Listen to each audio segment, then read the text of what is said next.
Director of the National Federation of Republican Women, Julie Harris, and Nikki Beaver, along with the pastor of First Baptist Dallas, Fox News contributor Robert Jeffress. Thank you both, all three, for coming on. Julie, to you first.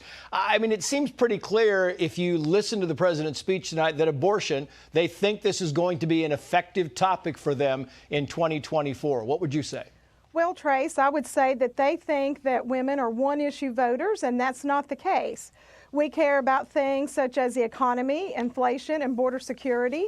I am pleased to announce that the National Federation of Republican Women have enthusiastically endorsed President Trump. And our 60,000 members who volunteered 14 million hours in the last election are positioned to increase that number to vote for the candidate who will protect our country by securing our border and strengthening our economy. Yeah, listen, Pastor, I'm surprised that he actually, in this speech, went after the Supreme Court, but he did, and here it is. Many of you in this chamber and my predecessor are promising to pass a national ban on reproductive freedom. My God, what freedom else would you take away? And with all due respect, justices, women are not without electoral power. I mean, you follow this a lot, the politics, the evangelicals, what they think about it. What's your thought on this, Pastor?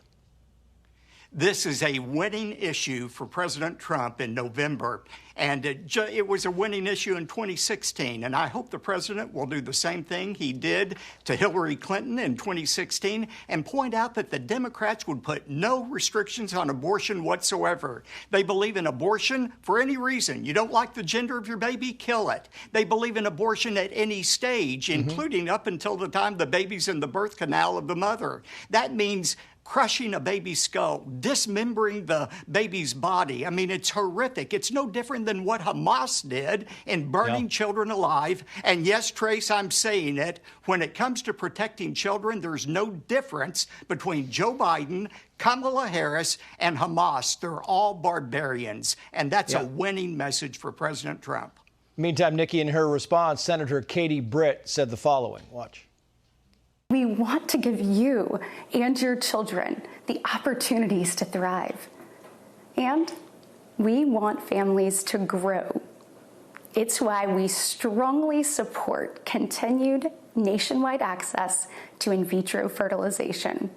We want to help loving moms and dads bring precious life into this world. Yeah, I mean, she is kind of reinforcing the fact that IVF is on in Alabama. What do you think about that, Nikki? I think that's great, but I think the real issues in this election are going to be about border security, the economy, inflation, and then parental rights. We have to get President Trump back in the White House November 2024 and solidify our country, get it back, and make America great again. I'm interested, too, because you go and you talk about the issues and you go down the list and you know that they're going to go after this. In fact, you look at the Fox News polls. If we can put this up, Katie, this is the top issue in deciding for president. You see the economy is up there at 37%, immigration at 21%, abortion at 10%, and then it goes on down the list. And Julie, you kind of look at this list and you wonder why it is that there is so much emphasis on topic number 3. Well, it's because in order to talk about the economy and the border, they would have to discuss their failed policy. We are going to stay on task and on message at the National Federation of Republican Women. Nikki is correct. The issues that voters care about is the economy, it's the border. We're seeing that collide. We're seeing the economy and the border collide, and we're seeing that in the child tax credit that is about to expire.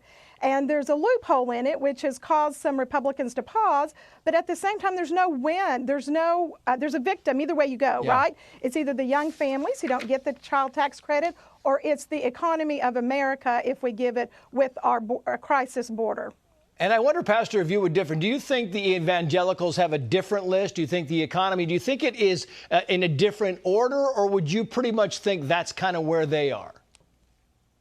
Well, I think, for example, guarding the border, that's an important issue, and it's a biblical issue. It's the reason God created government, was to protect citizens, and that's a right thing to rally for. But it just strikes me that the Democrats were saying tonight, Joe Biden, that they want to put the right to kill children at the top of their agenda. The reason for that is the wickedness of their hearts. That's what I believe.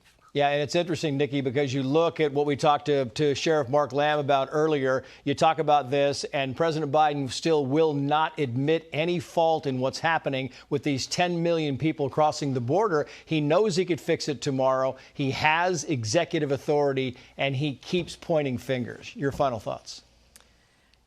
He keeps pointing fingers because he can't point at himself. He has failed this country. Our border is wide open. We are well over 10 million illegal immigrants. Young women in this country can't even go out and exercise and feel safe because of the risk that we face in Biden's America. And to me, that is incredibly sad, and I am ready for a change in November 2024. Nikki, Julie, Pastor, thank you all for coming on. We appreciate it. Thank you.